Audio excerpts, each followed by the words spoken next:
Hi, from the 2012 Calgary Comic and Entertainment Expo, you're watching Between the Pages.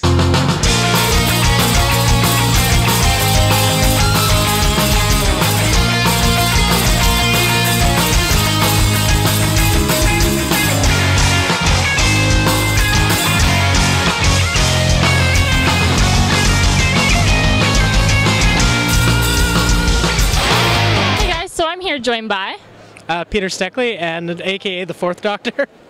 So can you explain your costume and how come you picked it and how long it took you to put together?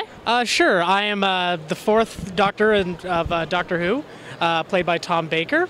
I picked the costume because I have the hair for it, and so it's neat, and it's a fairly easy costume to do. It's mostly made up of stuff I already owned ahead of time, and I've worn this costume a couple of times, so I've already got most of the things. The coat's new, but everything else I've had before. Fantastic. So are you enjoying your day at the con? It's been pretty long. I've been here since 2, but yeah, it's way busier than it was last year on Friday, but yeah, it's fun. So I am here in the Red Skull booth with Kelly, the owner, operator, manager, man extraordinaire, and all-around good guy. Tell us a little bit about Red Skull Comics, Kelly. Well, Red Skull started 19 years ago, and I took the store over after a year from Derek Klisch, and this year it's been 18 years since I've had it. Wow, 18 years. Yeah, it's amazing. And you've survived the recessions of comic books and all of the nasty stuff that goes along with owning your own business? I think you could say that I actually got into it when there was a recession, so it actually built a foundation, and I was stable right away, so I learned not to be too aggressive and not overorder or anything like that and get myself into trouble. So I kept everything tight, and by keeping things tight, you want to make money. So I want to make money, and I want everybody to be happy with what I have. So I slowly grew the business, and it's grown to what you see here now. Very cool. And you've got quite the display here at the Calgary Comic and Entertainment Expo. Now, you're here every year, correct? Yeah, we've been here since the beginning. Also, I'm part of the organization, so I get to see that develop as well as, make improvements with the store. Our first year here, we had a booth that was an L-shaped, and it was like, how can this is wrong? Like, the L shape just didn't work because I was actually cutting into people, and everybody's asking me questions about certain stuff, and just the corner of it impeded a lot of my progress, and it was inefficient. And the same thing with our first convention. We were at the Big Four, and we were like only 3,000 people, but we didn't have any photo ops or anything like that. We didn't have any program. It was just basically the guests were there to sign art books and stuff like that, and comic books. Awesome. Now, this is the biggest year of the Comic-Con. They've had 60,000 people, if I'm not mistaken, are coming through this convention this year. How's that going to affect you as far as business goes on the show floor? Well, I think as every exhibitor here can attest, more people usually can amount to more dollars in their pocket, and that makes everyone happy. So the more the better. The attendees themselves are probably not too happy because they have to deal with traffic jams and right. Being hot in this room, and those are complications that are unfortunate we can't control, but it is something that we all enjoy. Now, if you had to give any piece of advice to a new con-goer, what would you say? Wow, that's a very good question. I'd actually say, just like anything else, Google it on or go to a website and ask about it. Go to blogs, talk to your friends about it if they've gone to a show. There's also people that have gone to bigger conventions like, say, San Diego or Angoulême in France and stuff like that, that it's just so big that you should actually prepare yourself ahead of time. And also ask a retailer, because they'll tell you. They've gone to cons before. Very cool. So I'm here in the Jack Kirby Museum booth with Rand Hoppy. How are you doing today? I'm doing great. How are you? I'm doing awesome. How are you enjoying the con this year? It's been a great con. We're really meeting a lot of great Kirby fans, and just talking about Jack. Now, for those people who don't know about Jack, our viewers who don't know, and if they don't know, they shouldn't be watching our show. We know that. Can you tell us a little bit about Jack and what Jack is famous for? Sure. Well, you know, while Jack was around, he was known as the king of comics. I mean, really, comics. He co-invented Captain America in 1940 with Joe Simon. He pretty much invented the language of superhero comics and fight scenes. Co-invented romance comics with his partner Joe Simon, and then what most people know him for today is the working with Stan Lee on Marvel Comics. Almost every character from Marvel Comics back in the early '60s came from Jack and Stan, except for Spider-Man, which was Steve Ditko. Right, absolutely. Now, where can people find the Jack Kirby Museum? We're online at kirbymuseum.org, and we're planning right now to open a physical location for the Jack Kirby Museum on the Lower East Side of Manhattan, near where Jack grew up, for 3 months in October. So I'm here with Jim Cummings, the immaculate voice of Winnie the Pooh, Tigger, and many, many others. Yes, you are. Yes, I am. Jim, how are you enjoying the Calgary Comic and Entertainment Expo? Fantastic. A great place. Thanks for inviting me out to play. Is this your first time in Calgary? Yes, it is. It's my very first time, and I have been enjoying the honey. Enjoying the honey. Well, we all like the honeys here too, you know. Now, Jim, what's next for you on the voiceover docket? Well, let's see. We're doing some Sophie the First, coming to a TV near you. And I'm, let's see, I believe it'll be out next September, a movie called Zambezia. I get to be the bad guy. And I almost get to beat up Samuel L. Jackson. But he's the good guy, so he wins. He wins. Oh, well, there you go. Now, you do a lot of voices, as we all know. Now, your experience being in the booth, how is that for you as opposed to live acting? Oh, geez. Well, it's the same thing, only different. No makeup, no, you don't have to memorize anything. And I'm usually naked. So I'm here at the expo with Alana Elias as Poison Ivy. Kira as Laura Croft. Sam as Harley Quinn. Princess Peach Alexis, which is... You are so cute. So how long did it take you ladies to make your costumes? Oh, God. 15 hours, 20 hours, a lot of glue guns, 1 or 2 burns. My boyfriend made the holsters, so 5 minutes. Fantastic. I actually ordered mine online, but it did take a lot of research to find a designer out there that knew stuff about comic books to get the stuff created.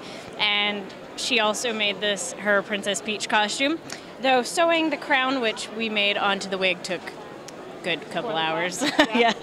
How are you enjoying the expo? good. Yeah, do you like it? Yes. Are you having fun? Yep, I did this last Comic Con and it was very fun. Yeah, what's your favorite part about it? Just getting interviewed and letting the whole world watch us. You are so cute. So is this your guys' first time here? No, we were here in Calgary last year as well. Yeah. So do you guys have tips for people that are newbies to this on how to survive the expo? Don't expect to go anywhere fast if you're dressed up. You will be stopped a lot, and it's fun. You gotta go with it. Yeah, just be open to anything and do a lot of research and preparing before you come. I would say eat before you come, bring lots of water, and have somebody that can carry your stuff. Do you make her carry everything for you? Yes. So I'm here with Nat Jones, the man behind the rotting flesh of the series 68 by Image.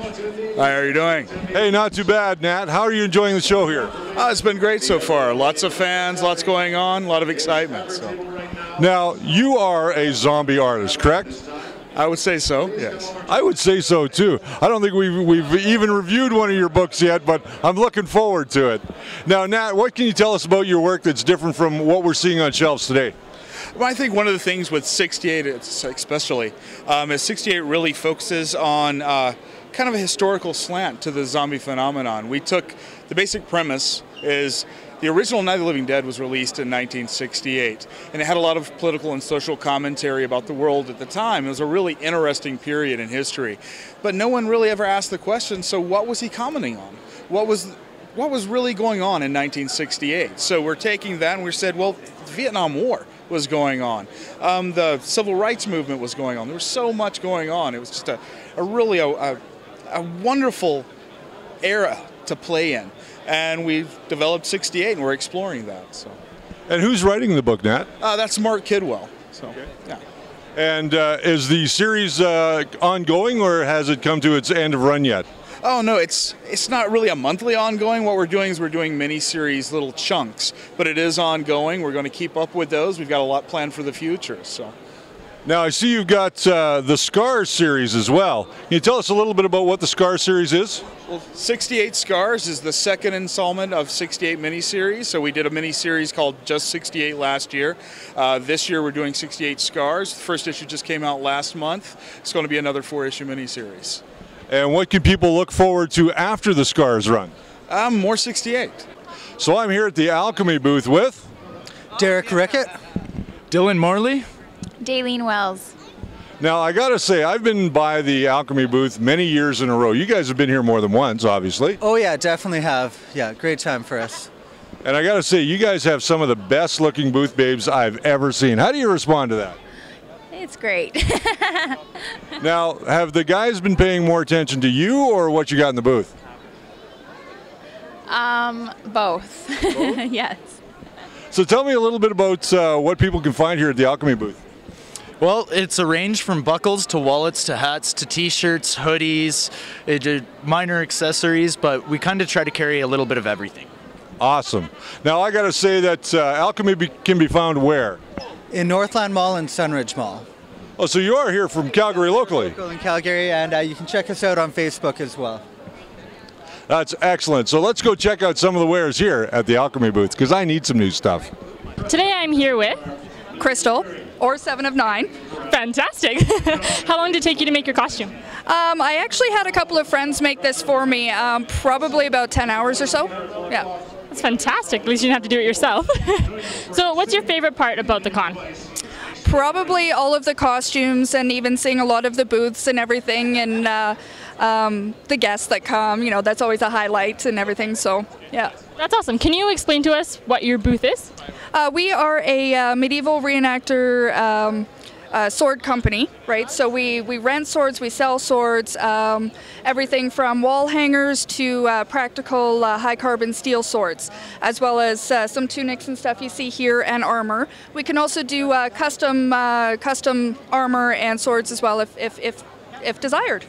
That's fantastic. So you must be pretty busy then. Oh yeah, yeah. We get pretty swamped around here. So what are you, some kind of Jedi? Yes, I'm a Master Jedi from the Old Republic. Master Jedi from the Old Republic. So you're all decked out in armor, you've got your lightsaber, and you're all ready for battle. Yeah, I'm. Right now, we've got the war raging against the Sith, and you got to be ready to go into battle at any moment. Very cool. Now, how long did it take you to put together this costume? About 6 months. I've been working on it. Wow. Now, what's it made out of? This is all crafted from ABS plastic. Oh, okay. So it's hard and durable and rugged for going out and battling Sith. Exactly. Yeah. All right. Now, did you make the rest of the costume yourself as well? Well, I just bought like a sweater and pants, but everything else is all homemade. So. Very cool. How are you enjoying the Calgary Comic and Entertainment Expo? Oh, it's fantastic. Love coming out every single year, and it's always a great time. Hi, I'm Tara Strong, also known as Twilight Sparkle, and also known as Bubbles, and you're watching Between the Pages.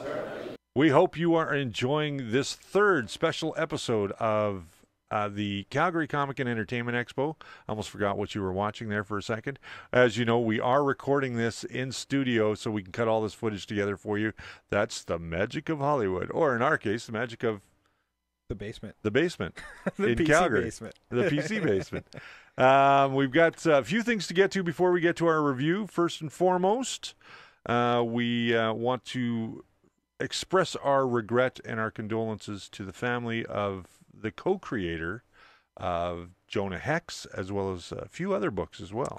Yeah, he also co-created Black Orchid, and he's worked for Marvel, DC, Yeah. etc. The man we're talking about is Tony DeZuniga. Yes, and he also paved the way for Philippine artists. Absolutely, he's one of the earliest, or one of the early Filipino artists to break into North American comics. There's plenty of them out there now, and he was definitely a pioneer in the industry. And unfortunately, Tony did pass away on the 11th of May. They're saying that it was a heart attack. Yeah, and it was a bit of a shock to me. I just got to meet him at the 2011 Calgary Comic Entertainment Expo. He was here not that long ago. He looked pretty good. I mean, he was getting up there, right. But he was great and in good spirits, and I'm certainly pleased that I was able to meet somebody who created something I treasure. I'm a huge Jonah Hex fan. Yeah, outside I really of the film. enjoyed it. I enjoyed the books when I was a younger guy. Yeah. I haven't read them in a long time, admittedly, but I agree with you that the film it and it was kind of fill the niche. I'm glad he got to do one more good Jonah Hex story with Jimmy Palmiotti last year with that hardcover. And he will be missed. He will be. So what I want to quickly say about that is he did suffer recently from a heart attack, as we mentioned, and he was very ill in health. And his family are appealing for help from the comics community to help pay his medical bills down. So if I don't have any information on how you can donate, but you can probably find that online. Just look for that. Contact the Hero Initiative charity. Okay. They help elderly and out of work comic book artists and creators who are down on their luck. They will probably have more information for you. So contact the Hero Initiative. They're probably going to be doing something for this to help the family out with the expenses of that they're having. Okay. And please do. Yeah, definitely. He's, again, a gentleman that will be sorely missed in the comics community. Now on to a little bit of other news. Quickly, Avengers now has been open for 2 weeks and is killing box office records, making going huge over and over again amounts of bank. I got to see it. I felt like a 12-year-old boy all over again, seeing my favorite superheroes up on the screen. And no, it wasn't Batman. Everybody knows I'm a huge Batman fan, but these are my favorite Marvel superheroes up on the big screen. I loved it, had a great time with it, and the surprise at the end just was like, whee! I know you love shawarma. Yeah, I do. I don't think that's actually the one you refer to. No, that's not the one. But I'm not going to spoil it. I'm not going to give a spoiler. Because if you haven't seen it, get your ass in a seat. Yes, there's some mighty good setups in there for something else down the road, whether that be Avengers or something else. Let's face it, Marvel likes to tie all their films together. Sure they do. So what they set up here might not necessarily be for Avengers. It might be for the Thor sequel or something else. Right. But there's lots of juicy stuff. Well, Avengers, after opening weekend, went directly into pre-production on the next one. We have Thor 2 coming out, Captain America 2 coming out, Iron Man 3 coming out. And will we see a Hulk movie? Maybe. I know they're actively in development for a television show. Right.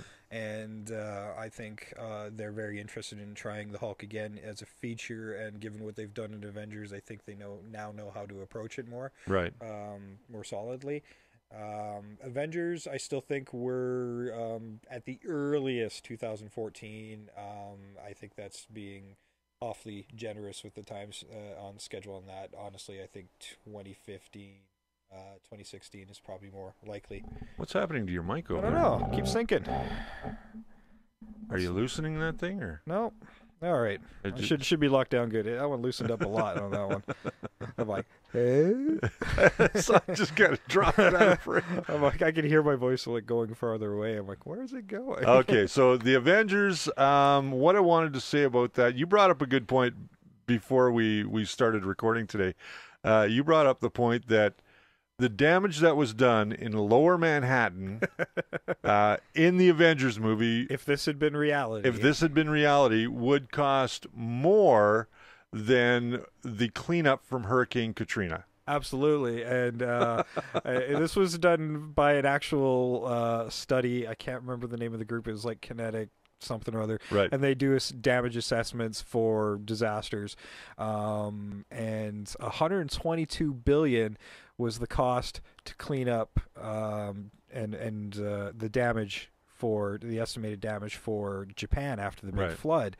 160 billion for what the damage of the Avengers and the alien invasion. Oh my goodness. All right, let's get to what the purpose of this little segment is, and that's to review comics. And before we do that, we should thank our sponsor who gives us all these generous comics to review every week. And they are... It's Words and Pictures right here in Calgary. They're at 2610 Center Street Northeast. Phone number there is 403-282-8870. And they provided us with 3 great books this week. And we're going to start off with a all-ages book by Brian Michael Bendis and Oeming. Oeming. Yeah, Oeming. That's how you pronounce his last name. Yeah. The book is called Takio. It is the story, and I'm going to give you kind of a spoiler on the inside cover here. I'm going to read it to you. So, welcome to Reading with Richard on Between the Pages. Boy, I did that bad. Okay, so 2 sisters in a multi-racial adoptive family are driving each other insane. Their overprotective mother makes them do everything together. They can't get away from each other. But when one-of-a-kind, one-in-a-lifetime accident gives them real-life superpowers, the 2 sisters become the first actual superheroes in the entire world. And it is awesome how the sisters have to get along, save the world, get home by 6, or they are so grounded. So Takio is the book that we're talking about, and it is brought to us by Brian Michael Bendis and written by Michael Avon Oeming. And what did you think of this book? I really enjoyed it. This is actually a carryover from the graphic novel that came out last year that set up their origins. Right. But you could read this without too much trouble. You don't actually need to read that graphic novel, although I highly recommend it.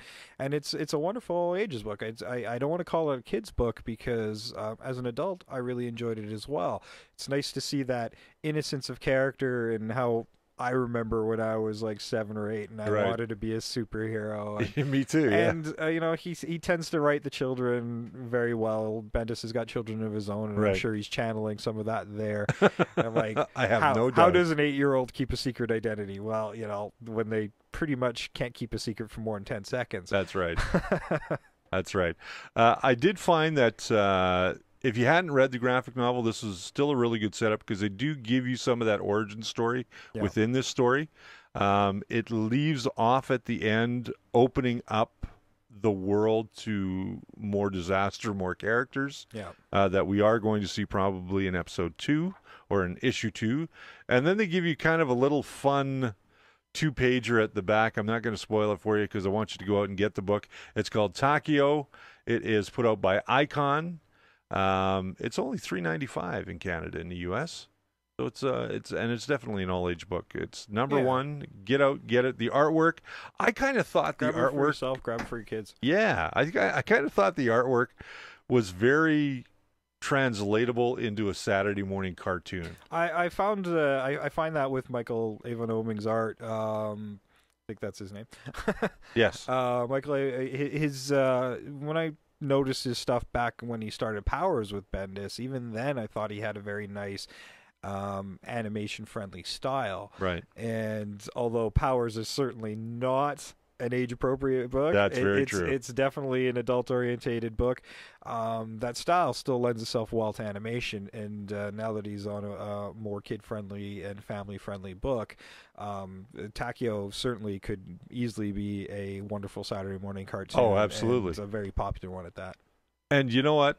Hollywood doesn't even have to mess with it. It's good right out of the box. Yes, absolutely. Like they've taken so many properties and messed with them for Saturday morning cartoon that you've lost something in the translation at times. Yeah. I find like the Jackie Chan cartoon that they had years ago really kind of lost the fun of who Jackie Chan was. Well, and here's basically an import actor who's gaining an audience, but people still aren't sure who he is. That's right. And then this cartoon comes out based on a fictional version of Jackie Chan. and it's just wonky. I mean, they really had to build something on the ground up there, and but Jeff Matsudo, who was behind that, did go on to The Batman, which is the second one after the 90s version. Yeah, after the 90s version, yeah. It had 4 very good seasons. It had, and they also did a movie, Batman Meets Dracula. Dracula, yeah. Very good book, and I recommend it highly for any family member. If I had to give a star rating to it, that's something people have been asking us, why we don't give ratings to the books, because we either like them or we don't. There's no real gray area there. I think when you start assigning stars and stuff, that's ridiculous. It's that's my personal opinion. Somebody else is going to disagree with that. Sure. And I don't know. There's plenty of people and sites where you can slide your stars on and off or whatever, and do your own reviews that way. We just want to tell you what's good about the book and what's bad about the books and why we like them, why we don't like them.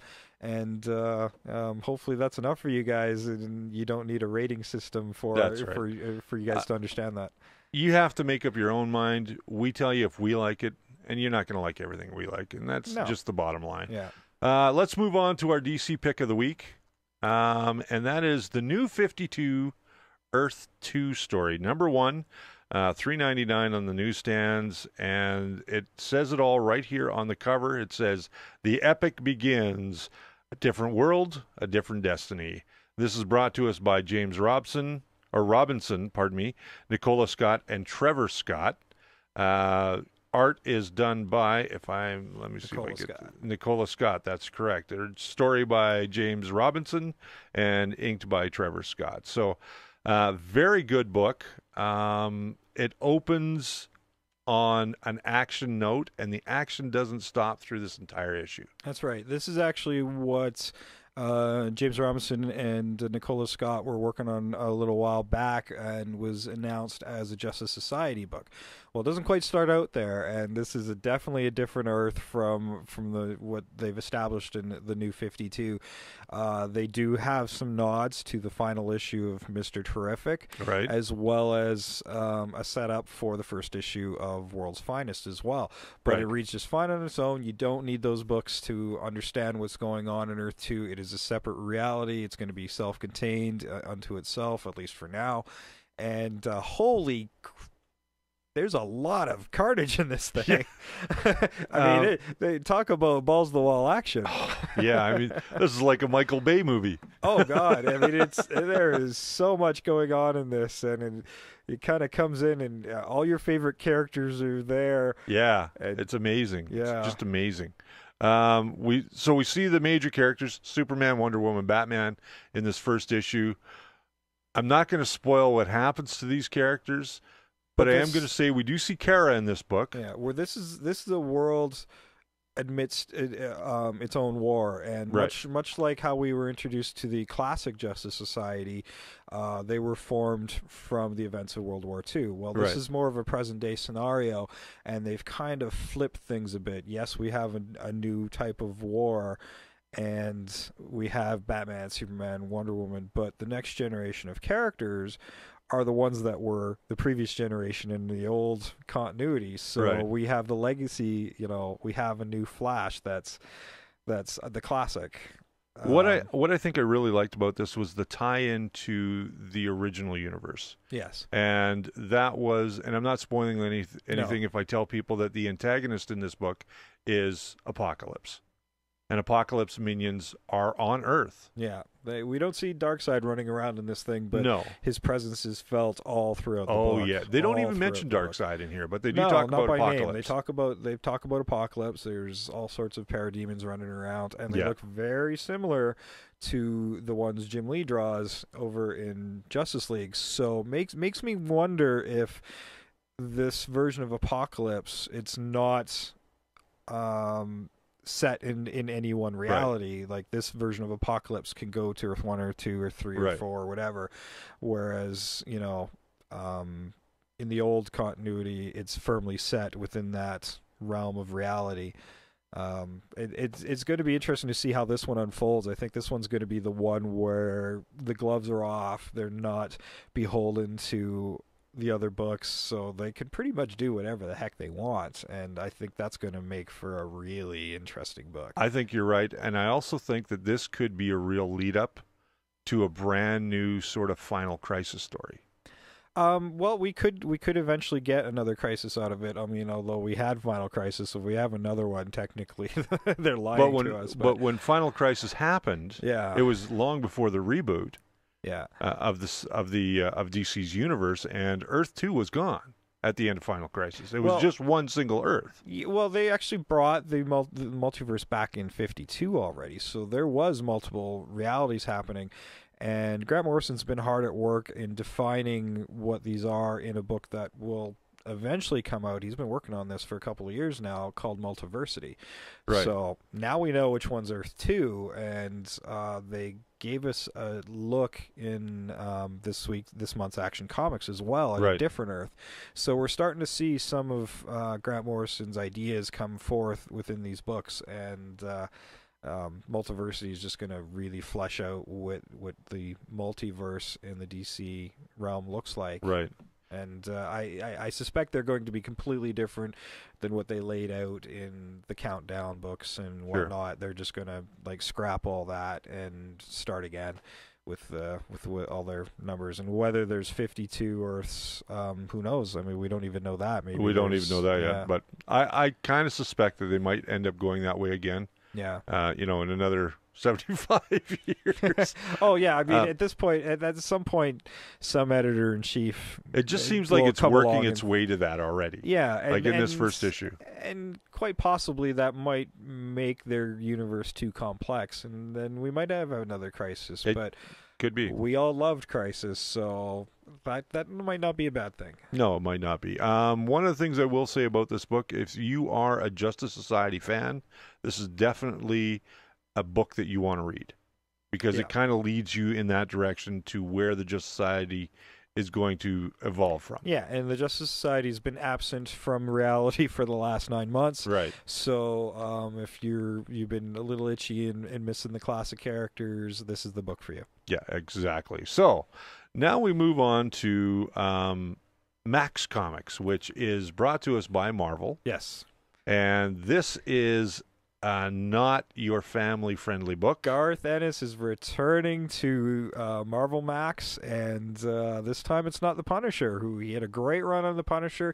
He's brought his collaborator back, Goran Parlov, who did the infamous Barracuda story arcs from the Punisher Max, and they're back together on Fury Max. Yes, Fury Max, My War Gone By, is the first in the series of issues. Is this a on-running title? This or is currently planned as an ongoing title, but Marvel seems to be quick with the axe on certain titles, so hopefully this will have a nice long run like Punisher did and end on its own accord.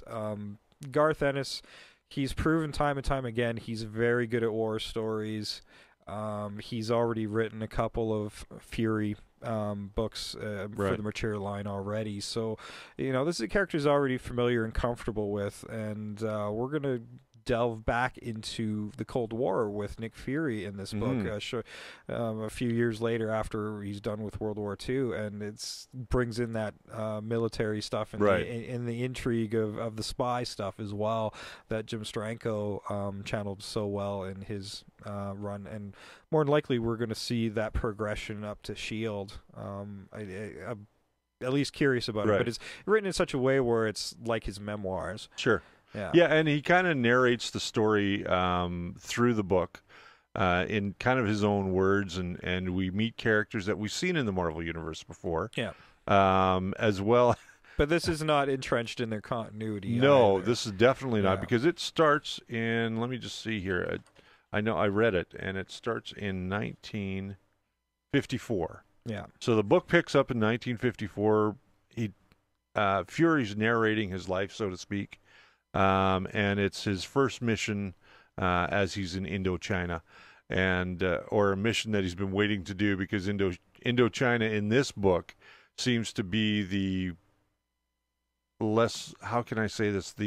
Here's a war hero that seems to be being punished for something being stuck Right. in a little shithole. Yeah, I was going to say that. Yeah, he's no offense to 1954. Yeah, and no offense to I wasn't there. our Indochina viewers. But well, I figure it got better since 1954. yeah, I think so too. But the book itself, it's not a bright, in-your-face kind of over-the-top colorization in the book. This It's is very more graphic muted. novel looking in a single issue, which I thought was quite remarkable. You don't see that very often, that graphic novel style. Yeah. I mean, this would differ from a trade paperback, but Now, people who like Garth Ennis will probably like this book, but at the same time, it's going to be very familiar to them Right. as well. It's Garth Ennis pulling out very similar tricks. We know he's very good at the war books. Right. We know he likes to use harsh language, and there's plenty of it in here. Oh, no doubt. He doesn't shy away from sex and violence, and the violence tends to be pretty graphic, and we're barely scratching the surface on. Well, there's a where whole this scene book's in going. here where a major female character in this book just beats the living hell out of a guy in a bar, just because he wants to pick her up. And I mean, admittedly, he's not doing a great job of picking her up. No. His language is less than becoming of a gentleman. And the book itself, I think, is a great read. I think if anybody who is a classic Nick Fury white guy fan, because we do go back to the white Nick Fury. Yeah, this is the classic Nick Fury. I mean, there's a place for both. Absolutely. I love the Nick Fury in the Ultimate Universe. Right. And I like Sam Jackson in that part. But this is the Nick Fury I grew up with. Me that too. I'm partial to. Yeah. So, Howling Commando's Nick Fury. yeah, and that version of Nick Fury is starting to go away, and they've already introduced a new Nick Fury more akin to the films in the regular Marvel universe. Oh, This okay. being at the tail end of Battle Scars, which is just wrapped up. Okay. And that introduces another son of Nick's, and this one during the course of the story loses an eye, gets a scar, and changes his name to Nick Fury Jr. Okay, so And they've managed to sneak Phil Coulson in there as well. So all the movie stuff is now interestingly interwoven into the Marvel universe without technically retconning anything. And Right. and our old white guy Nick Fury gets to take a step back and do other things. This to me was almost like episodic television from the late 70s to early 80s, where they were more serious, more dramatic. This book is very much in that vein and style of writing. The panel flow is very much the same. There's not a lot of action, I won't say, in this book, but it's setting you It's up coming. for a bigger story later on. So if you are a Nick Fury fan, run out, grab Max Comics. This does have explicit content. I want to warn you of that. Once again, explicit content. Yeah, this is not a kid's book. Yeah, this is not for your 10 or 12 or 15-year-old. Well, 15-year-olds, they probably heard it all already anyway. But I still won't sell it to you. That's right. Okay, as a retailer, how old do you have to be to buy a book that has explicit content? Well, I think that's up to the retailer. I personally like to stick to what local laws for 18 and drinking above. 18 exactly 18 above. Okay. Unless a parent is with the youngster, I will still inform them of it. But if it's the parent buying it and they're okay with it, then I'll sell it to the parent essentially, Okay. and what they choose to do with it after it leaves my hands.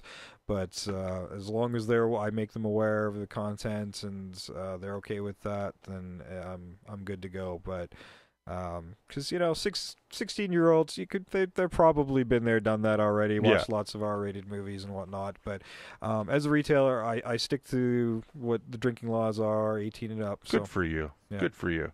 So next week we are going to be looking at Dial H for Hero. I know we're kind of a little late to the draw on that one. Well, DC launched all these great number ones all at once. Yeah, and, I know. we don't want to just give it to you all at once. We had like 4 of their brand new books, and all of them were pretty cool. So we're going to try to trickle some of that stuff out to you, since the last 2 weeks had pretty much more of the same. Right. I mean, we're in the midst of the Night of Owls with Batman. Everybody knows about it. Everybody's going to be reading it. You don't really need our opinion on it. That's right. The book's consistently awesome. Go read it. We're trying to get the number ones out. Yeah, we're gonna try to give you reviews of books that you might not be aware of or might want to check out but aren't quite sure of. So yes, look for Dial H for Hero next week, and a few others as well. We're still picking through those books. Yes, we have a good idea what we're gonna show you, but that might change. So I don't want to give you firmly entrenched books. But we do know Dial H for Heroes. Dial H was so cool that we got to go talk about it. So I just like Chimney Boy. I don't know. He had great dialogue. If you picked up the 52 book that was available during Free Comic Book Day, you got a preview of Chimney Boy and Dial H. He was in a couple pages there. So definitely go out and get the books that we talked about if you're very interested in those. If not, what can we find on the turnstile? Well, actually, I'm glad you asked. So next week, I got my iPad out here. We continue on with Court of Owls storyline. So we got a bunch of DC number 9s. Coming out, big Avengers vs. X-Men week with number 4 of that arc, right? Which I think brings to close the first act, and they promise some pretty big things in that book, as well as Avengers vs. X-Men versus the versus book. Right. It's the fight book, fight. Yeah. And I gotta tell you, I actually quite liked number. Yeah, it almost felt like a video game when I read number 1, and for some reason I'm like, oh god, no plot at all, but somehow, for some reason, I really am enjoying this book. So it's a good peripheral read for that series. So you might want to check that out. What else do we got for you? I'm just scrolling, so please bear with me. Like I said, more Night of Owls, Catwoman number 9. DC's firmly entrenched in that for this month. Scrolling. There's an interesting one.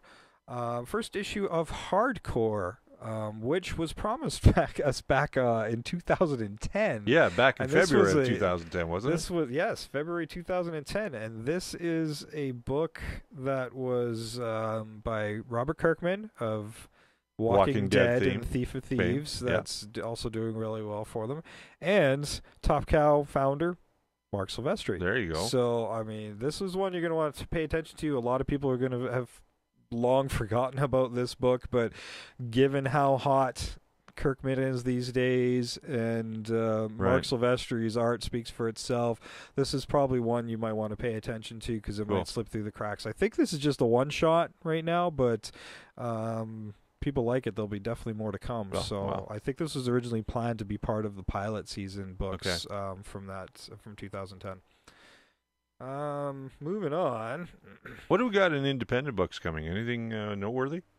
Well, that was one of them. That was one of them. Other than that one, I mean, that's got big names attached to it. Yeah, it certainly does. But I guess Image is getting to a point where they're pretty much mainstream these days as well.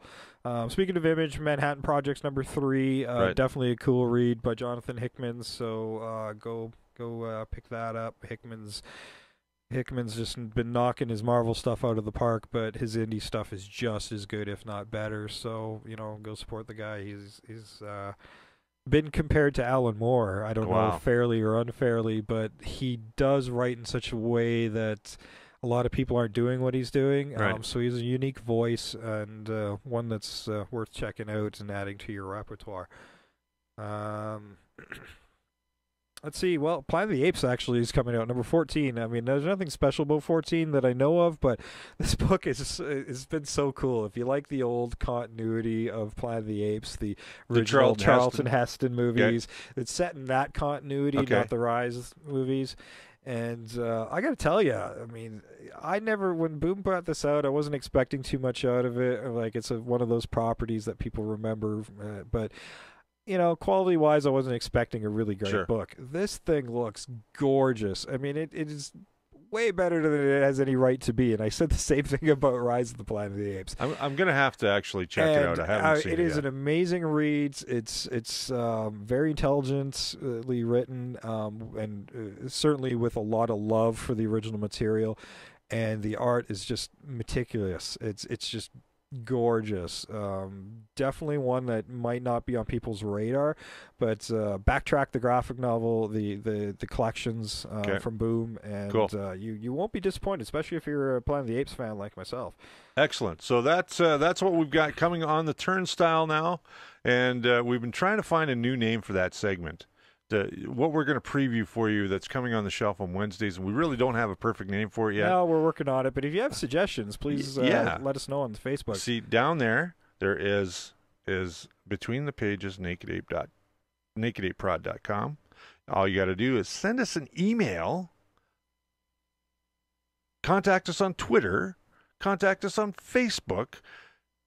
Just get in contact with us. That's right. And if you're already on Facebook or haven't joined us on Facebook yet and joined the Ape Nation in some way, shape, or form, we are also running a contest to name our ape mascot. Yes. And that is currently going on. Please drop your ideas to us on Facebook or in an email or in Twitter, and let us know what your suggestions for his name are. And the one we like the best will probably win a little prize package from us. So, yes, we've got a Spawn 200 prize pack. Yes. And there'll probably be a few other things we'll drop in there as well. So get out there, name the ape, and you might win something cool from us. Very cool.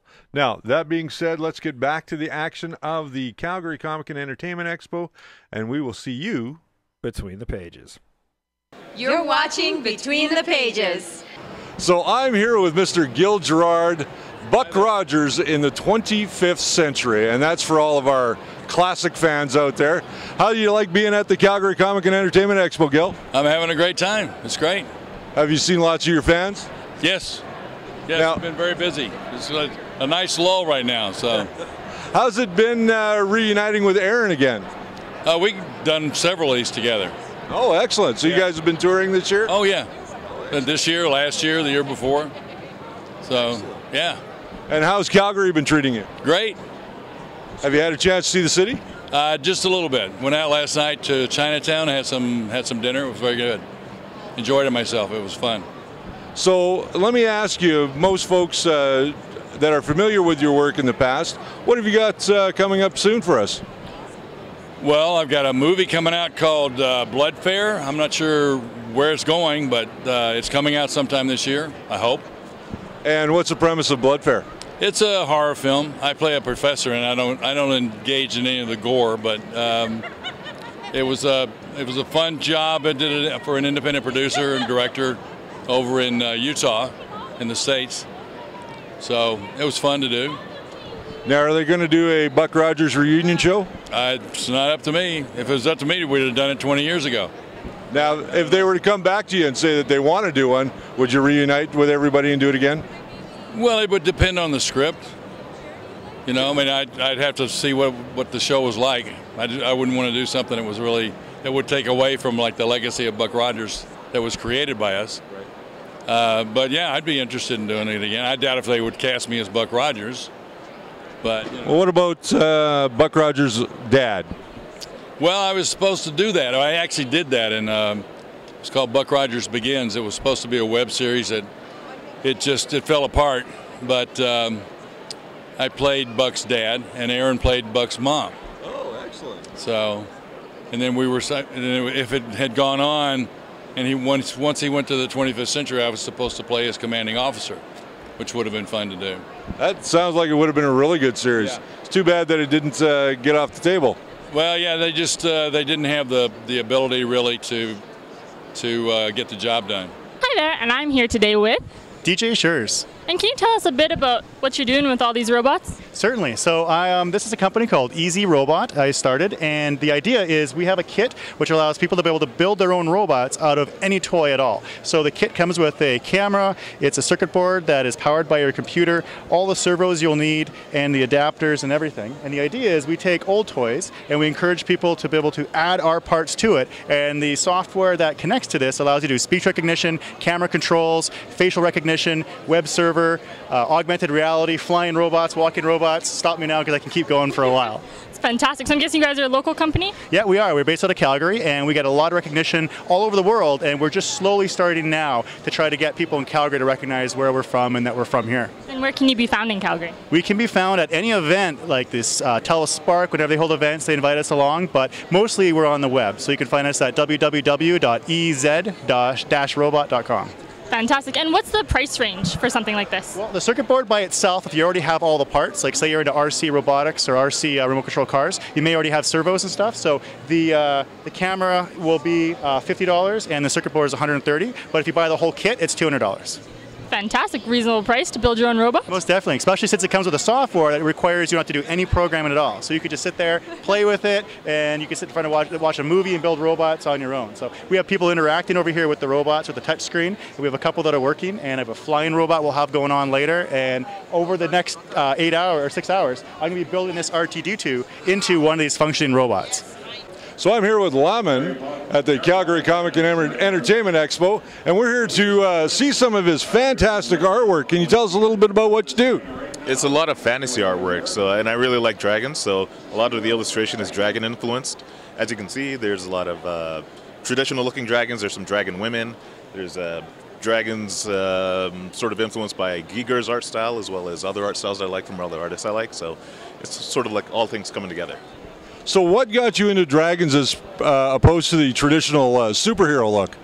Well, I like the superhero stuff. I really like it a lot. But there's so many people doing it. Why not try something a little different? And I know dragons are sort of well known too, but that's why I'm trying to combine dragons with different things to see what original things you can come up with. Now, are you from Calgary? No, I came to Calgary just for this show. I'm from Toronto. Oh, you're from Toronto, so you're a Canadian artist. Yeah, I'm a Canadian artist. We like talking to Canadian artists. Yeah, straight from Toronto. I heard about the show. It keeps getting bigger and bigger. You have to come out and give it a try. So I figured this was... So is this your first time here? First time at the show, first time in Calgary. Excellent. How are you enjoying Calgary? It's amazing. Calgary is a really cool city. Like, I know there's like the whole stampede thing, but unfortunately I didn't see it. I don't know what time it happens, but I would like to see it, right? I think it's in a few months. Yeah. Even I don't know. Now, your artwork, I'm looking at it here on the table, and it is fantastic. And you're selling your artwork here today? Yeah, I'm selling my artwork here today, and I'm also promoting the fact that I work with a company called Gorilla Printing.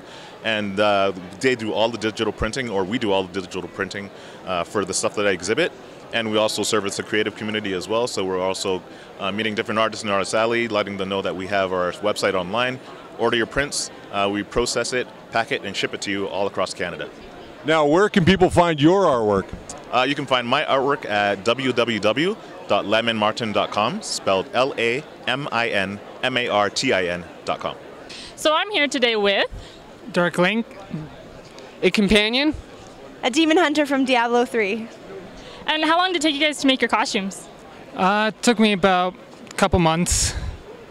Yeah, same. We were all kind of working on it together, so about 6 months. Yours looks the most complicated. Did it take longer? Oh, sweet. That wasn't the plan. No, about 6 months. I started in like November, so yeah, it's been a long journey, that's for sure. So how come you guys pick these characters? I've been playing Zelda since I was a child, and Dark Link has come to be my favorite character, so I just chose him just as a preference. Fantastic. And you? I don't know how many of your fans know, but there's the Elder Scrolls series. And this is a custom of one of the NPCs that showed up in the latest one, Skyrim.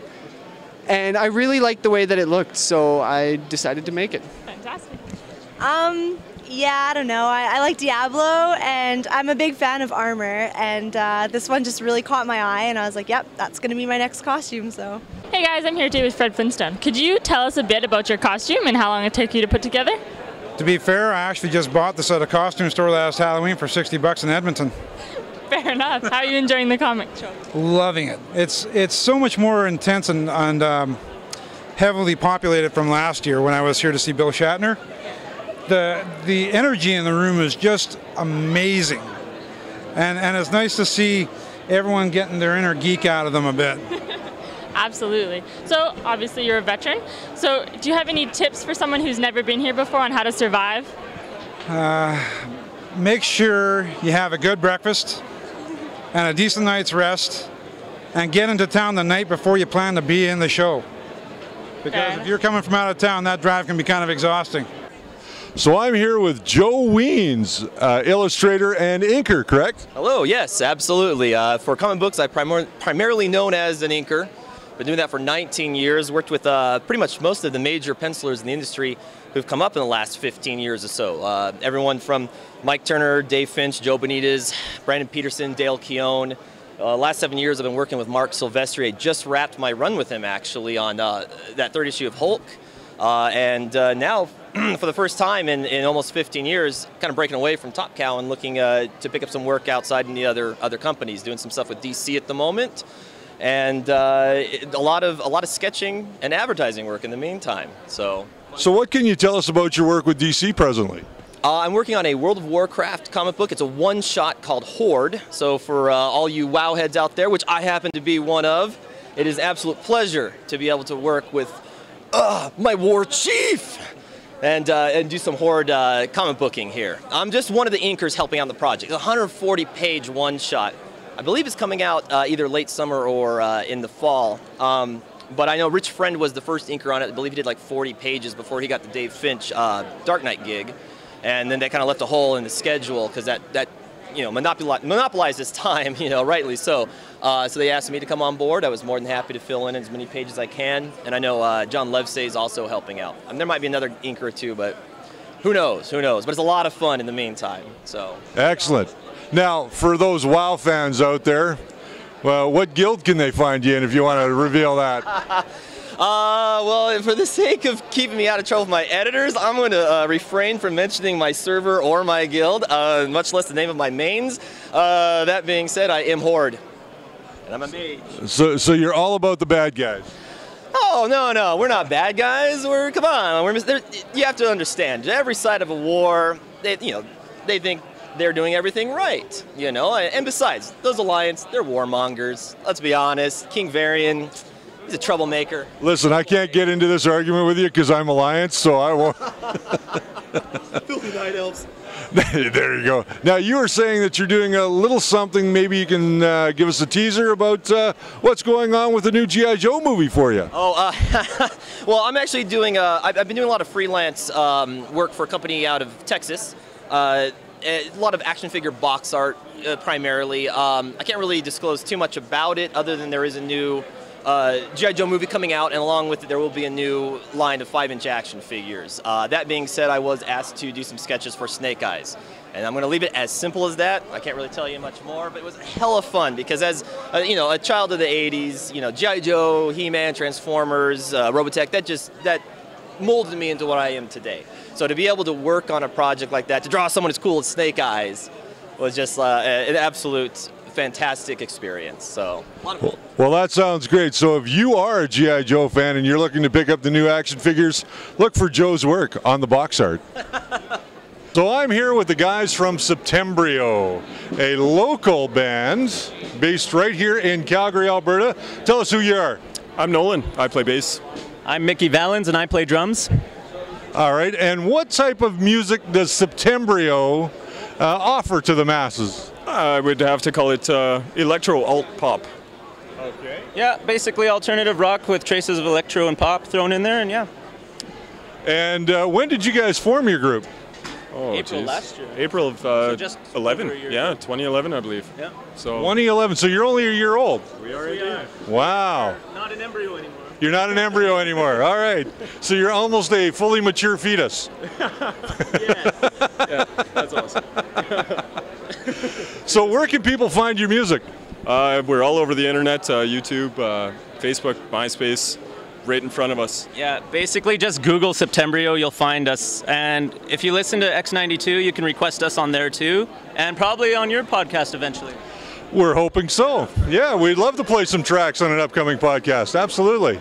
So art is aplenty here at the Calgary Comic and Entertainment Expo, and this booth is no different from that. Although it is a little different because it's got some fabulous work that we've never seen at an art show or at a comic expo before. And I'm here with Simon Hayduke, and he's the artist of all the wonderful pieces that you see here in the booth. Can you tell us a little bit about your artwork and the inspiration for what you do? Yeah, the artwork here is largely inspired by BC coastal forests and California coastal forests, kind of like scenes from Endor and whatnot, and then also I work with sort of spiritual resonance frequencies that kind of meta frequencies that are connecting vibrations of all living matter, and yeah, it's really what inspires me. A lot of these paintings I work in digital, acrylic, and oil mediums. Yeah. So how does the digital translate to canvas for you? Well, I get it printed onto canvas, and it doesn't look quite the same as it does on a computer screen, but it looks pretty good. So. And how do you find the relationship between digital and traditional oil on canvas? How do you feel the look is? Well, that's kind of a funny one. It depends what lighting it's under, I guess, but you know, they each have their things to them. Oil's got more texture, and working with it, you get to feel that texture for sure. It's nice difference about it. But. Now, you were a traditional artist before you moved into the digital world, were you not? I was, yeah. And how did you find the transition between moving from traditional paints and canvas to going into the digital world to do your work? It was pretty easy, actually. I kind of grew up somewhat with computers, and I started learning Photoshop and then eventually got into Painter and using a tablet, and it's it was a pretty easy transition, and I like the versatility of digital. You can kind of do everything in one space without all the fumes and things like that. So. Yeah, it does make it a little different, doesn't it? Yeah. It's just a little warmer with the computer in the room. Yeah. Now, where can people find your work? Well, my website is artbysimon.com, and I have stuff here in Calgary in Endeavour Arts Gallery, and then I come to the Comic Con and other trade shows. So if you're looking for a unique piece of artwork depicting wonderful coastline scenes or the forests of Endor, check out Art by Simon.